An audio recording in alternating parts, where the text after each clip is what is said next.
ٹھیک ہے نہ کپڑا جو ہے وہ خراب ہوتا ہے، کیونکہ یہ عام نہیں ہے، یہ اللہ کے نبی ہے۔ سبحان اللہ، اللہ کے نبی کھڑے ہیں، جنہوں نے سمجھا کہ نبی دیکھ رہے ہیں، جلدی جلدی مسجد کو تعمیر کرو۔ اس سے دوسری بات بھی پتہ چلا، اس پر وجہ یہ تھی کہ لوگ کہتے تھے جنوں کو غیر کا علم ہوتا ہے، اگر ہوتا تو پتہ نہ چل جاتا کہ اللہ کے نبی کا وصال ہو گیا۔ اس کا ایک راز یہ بھی تھا، لیکن میرا جو موضوع ہے تو اس کی طرف آؤں گا۔ دوسری مسجد کو پوچھا گیا تو کون سی مسجد؟ مسجد اقصیٰ۔ فرمایا دوسری مسجد اقصیٰ ہے، اور حضور نے فرمایا مسجد اقصیٰ میں جو بندہ ایک دو رکعت نفل نماز ادا کرتا ہے، ایک نماز پڑھتا ہے، اللہ تعالیٰ اس کو 10,000 نماز پڑھنے کا ثواب عطا فرماتا ہے۔ اچھا نماز ایک ہے، ثواب 10,000 کا ہے۔ وجہ کیا ہے؟ کیونکہ وہاں حضور کے قدم جو لگ گئے ہیں۔ یہاں ایک بڑی پیاری بات کی آپ سے سینے کو ٹھنڈک پہنچے گی۔ ہاں جی، حضرت سید محمود آلوسی رحمۃ اللہ تعالیٰ علیہ، آپ تفسیر المعانی میں لکھتے ہیں کہ مسجد اقصیٰ کے جو ستون تھے، ہماری مسجد میں تو ستون نہیں ہے، مسجد اقصیٰ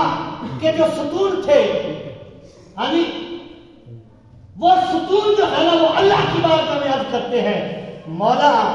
تیرا نبی دنیا میں آیا ہے، ایک بار دیدار تے کروانا۔ حضور کے یہ معراج میں مسجد اقصیٰ کا آنا، اس کی ایک حکمت یہ بھی تھی، مسجد اقصیٰ کے ستون تڑپ رہے ہیں، حضور کے عشق میں تڑپ رہے ہیں۔ یار حضور کے عشق میں لکڑیاں تڑپے، حضور کے عشق میں مسجد اقصیٰ کے ستون تڑپے، تو جس نے حضور کا کلمہ پڑھا ہے، سبحان اللہ، جو حضور کا امتی ہے، وہ کیوں نہ تڑپے؟ یقیناً آپ ہر عاشق کے گھر تشریف لاتے ہیں، ہو جائے میرے گھر میں بھی یا رسول اللہ، اس طرح زندگی گزارو تو دنیا میں نہیں تو قبر میں ترانا ہو ہی جائے گا۔ ستون تڑپ رہے ہیں، مولا اپنے نبی کا دیدار عطا فرما، تیرا محبوب دنیا میں جلوہ کر ہوا ہے، یعنی لوگوں نے تو برکت حاصل کی، ہمیں بھی تو برکت عطا فرما۔ تو یہ حضور کا مسجد اقصیٰ میں جانے میں ایک حکمت یہ تھی کہ وہ جو ستون تڑپ کے رب سے دعا مانگ رہے تھے، اللہ نے ان کی دعا کو قبول بھی کیا، سارے نبیوں کو بھی بھیج دیا، اور اللہ نے اپنے محبوب کو ان کی امامت کے لیے بھی بھیج دیا۔ حضور مسجد اقصیٰ میں سرکار تشریف لے کر گئے، اور حضور علیہ السلام نے شاہ روم یعنی روم کا جو بادشاہ تھا، یہ اس سے عجیب بات ہے لیکن ہے یہ بھی بڑی توجہ والی چیز۔ روم کا بادشاہ جب حضور نے خطوط بھیجے مختلف بادشاہوں کی طرف اسلام کے تبلیغ کا، تو روم کی طرف حضرت داہیہ کو بھیجا رضی اللہ تعالیٰ عنہ۔ آپ خط لے کر گئے، وہاں مکے کے کافر تجارت کے لیے وہاں گئے تھے، تو بعد میں کلمہ پڑا، بعد کفر میں مرے، تو وہاں وہ لوگ بھی موجود تھے، حضرت داہیہ کر بھی خط لے کر گئے۔ تو اس نے بادشاہ نے ان لوگوں سے جو مکے والے تھے ان سے خطاب کیا، کہا بتاؤ جس کا یہ پیغام آیا ہے، تم اس ملک میں رہنے والے ہو، تمہارا کیا خیال ہے؟ اب انہوں نے کلمہ تو پڑھا نہیں تھا، تو انہوں نے طرح طرح کی باتیں کی۔ انہوں نے کہا ہاں ہاں ایک اور بھی بات وہ کرتے ہیں۔ تو بادشاہ نے کہا وہ کیا؟ اس نے کہا یہ جو آپ کے ملک تمہارے ملک کی مسجد اقصیٰ ہے، وہ کہتے ہیں کہ میں راتوں رات وہاں گیا، وہاں نبیوں کی امامت کروائی، اور پھر رات کے اسی حصے میں واپس بھی آ گیا۔ یہ بھی وہ بات کرتے ہیں۔ تو اس سے پہلے کہ کوئی بولتا، اس بادشاہ کے پاس ایک اس کا وزیر کھڑا تھا جس کی ڈیوٹی تھی، جس کی ذمہ داری تھی کہ مسجد اقصیٰ کی چابیاں اس کے پاس تھی، وہ رات کے دروازے بند کر کے جاتا تھا۔ وہ بول پڑا، اس نے کہا وہ اللہ کے نبی سچ فرماتے ہیں، ایسا ہوا ہے، وہ آئے ہیں، نبیوں کو نماز پڑھائی بھی ہے۔ سبحان اللہ، یا سبحان اللہ، رابطہ مدد بھی دے گا، سبحان اللہ۔ وہ بولا جو مسجد اقصیٰ کا، اس کا نام ہی بعد میں ابو سفیان لکھا ہے، ہاں جی، وہ بول پڑا، اس نے کہا میں گواہی دیتا ہوں اللہ کے نبی آئے ہیں، نبیوں کو نماز پڑھائی ہے۔ بادشاہ اس کی طرف مڑا، اس کا عجیب بات ہے، ہم بادشاہ ہیں، ہمیں پتا کوئی نہیں، تجھے کیسے؟ سبحان اللہ ماشاءاللہ جن نیند آ گئی نا سبحان اللہ چیا سبحان اللہ ہاں جی بات ہے کہ ہمیں پتا کوئی نہیں اور تو کہتا ہے کہ آئے ہیں اس نے کہا میں نے دیکھا جو ہے میں دلیل دیتا ہوں بات نے کہا دے دلیل اس نے کہا وہ 27ویں شام معراج کی جب آئی نا تو اس رات میں مسجد میں جو اصل انٹری کا جو بڑا دروازہ تھا میں اس کو بند کرنے لگا تو اس کو وہ میں بند کر ہی نہ سکا کہتا میں نے بڑا زور لگایا میں نے مزدور بھی بلایا جو مجھے اس وقت رات کے اس حصے میں ملے کہ دیکھو یار اس دروازے کو کیا ہوا ہے تو وہ کہتا ہے میں مزدور بھی زور لگا ہٹے میں نے بھی بڑا زور لگایا